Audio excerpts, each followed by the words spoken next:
The Democrats are undertaking unprecedented moves. For those of you who are recent products of left-wing gov-ed, unprecedented means those moves have never been done before.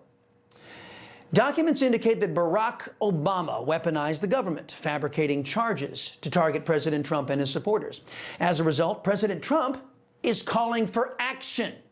President Trump retruthing this graphic on Truth Social, calling for Obama and his cabal of criminal communists to be held accountable. And where I have no doubt that the America First coalition will do all it can to seek justice against anti-American Democrats, I cannot say the same about the Republican Party. Americans are tired of losing to anti-Americans. That's my focus in today's preamble. The Democrats have committed crime after crime against our people. Once their treachery is revealed, the Democrats lie and commit more crimes to avoid accountability for their initial crimes.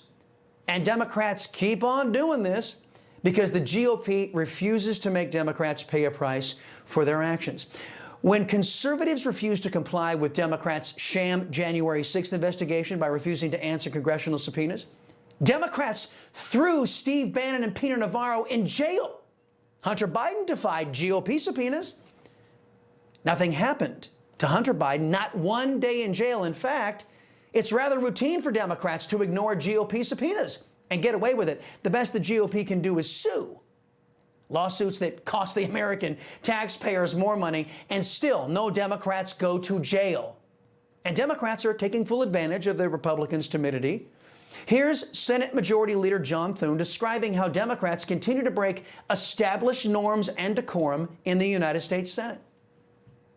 We are spending a good amount of our time and energy here in the Senate on nominations these days. And we've seen an unprecedented level of obstruction and delay and blocking from Democrats. And as a consequence of that, we've had to kind of grind through, and that's what we're going to keep doing. If you look at just the historical precedent with regard to noms, we have never seen in history anything like what the Democrats are now doing. As of this date, back in 2021, Joe Biden had gotten 46 nominees confirmed either by voice vote or unanimous consent. Donald Trump has 0. There's a lot to unpack there. We learned there that despite Joe Biden nominating highly unqualified and partisan hacks to staff his auto-pen administration, we also learned that Republicans lined up to bend the knee to the figurehead puppet we now know was mentally incapable of doing the job. I beg the Republican Party to do what the Democrats are doing right now, to save our people pain and anguish. But the GOP at the time cared more about Democrats than their own voters. And they greenlit all of Joe Biden's nominees. But we also learned that Democrats are doing all they can to defeat America First nominees who would actually bring justice to Democrats for the aforementioned crimes that they have committed. The Democrats are making it hard, even on bipartisan nominees, that sometimes will get 60 votes plus on the floor, one even up to 83 votes on the floor. So these are just dilatory tactics designed to block and obstruct the president and his agenda. And the sad reality is that there are a lot of these people who fill important positions in our government who need to be able to be confirmed to get there so they can do their jobs. And that's the way of the American people. That's what they voted for. They voted for this president, and he has not had an opportunity to get the people that he wants to have man his administration get there to do their job. So this has got to stop, and clearly the Democrats are starting something and creating a precedent that is going to come back to haunt them. This is really bad.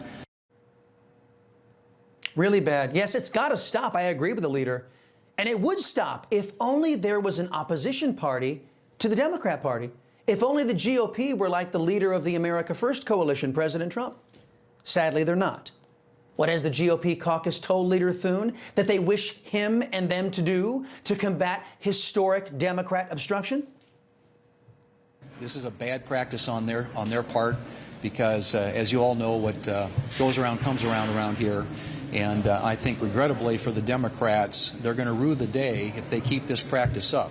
So I am hoping that they will work with us, come to their senses in the next few days here to try and put together a package of nominees. There are a whole bunch of bipartisan nominees that are out there that are available for consideration right now. There are Senate Democrats who actually do want to work on getting some noms through the process, but their leadership is blocking that. So that's got to change, and if it doesn't, we're going to be here a while. What? Wait, so the Democrats' historic obstruction that they're already doing, have already done, that doesn't already merit an immediate response? That doesn't come with any consequences whatsoever? They get another chance, and another chance, and another, forever? Wow, is it any wonder the Democrats use the GOP as doormats? And is it any wonder I've lost faith in the two-party system? The GOP response to Democrat extremism reminds me of another guy who let Democrats, like Hillary Clinton, get away with malfeasance. Although there is evidence of potential violations of the statutes regarding the handling of classified information, our judgment is that no reasonable prosecutor would bring such a case. You heard Leader Thune say they might be there a while. Many are reading that as possible cancellation of the August recess. Democrats, after doing no work for a living, for the American people, they think they deserve a taxpayer-funded vacation, over a month. If the GOP were serious about making the Democrats pay for their lazy, slothful, unprecedented obstruction, they would cancel the summer recess because there's still work to be done. Can you keep your job and take your vacation if your work isn't done? President Trump called out the GOP's refusal to treat Democrats how Democrats have treated the Republicans. And instead of denouncing historic Democrat obstruction, veteran Republicans are blasting President Trump. Last night, I was surprised to see President Trump on Truth Social go after me and Senate Republicans over what we call the blue slip. I was offended by what the president said, and I'm disappointed that it would result in personal insults. Well, Senator Grassley, I'm sorry to hear you're disappointed, but perhaps you now have a sense of how conservative and Republican voters feel about the Republican Party. Your party's response to the most extreme anti-American and destructive version of the Democrat Party this nation has ever been cursed with. Yes, it's disappointing, to say the least. It's a GOP that refuses to capitalize on the Democrats' historic obstruction and their historic record low approval ratings. But to Senator Grassley's credit, the senator is perhaps trying to right a terrible wrong. As we reported, James Comey's FBI just forgot to thoroughly go through thumb drives from Hillary Clinton's illegal homebrew server, the one that was, hacked by enemy and allied nations alike, the one that placed Americans' national security at risk. Grassley wants the Patel-Bongino FBI to go over those thumb drives. Perhaps accountability for the seditious, historic, and damaging actions for Democrats isn't completely dead. But keep in mind, folks, Senator Spartacus Cory Booker seems to have harsher words for Democrats than Republicans do. The Democratic Party needs a wake-up call.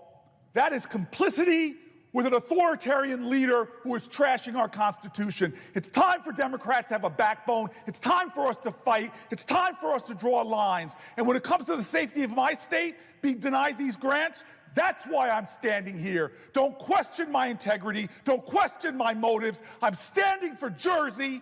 If we don't stand as Democrats, we deserve to lose. See, that's the problem, Senator. Being the communist you are, your side is standing together against the American Constitution, against the American people. For that, you've earned a reckoning. Conservatives eagerly await a political party that will bring Americans that justice. Folks, I thank God for my wonderful wife, my kids, my country, the greatest nation ever. And Americans like you who believe in the truth, the Chris Salcedo Show will never stop fighting for you. The Chris Salcedo Show, for the news you need to know.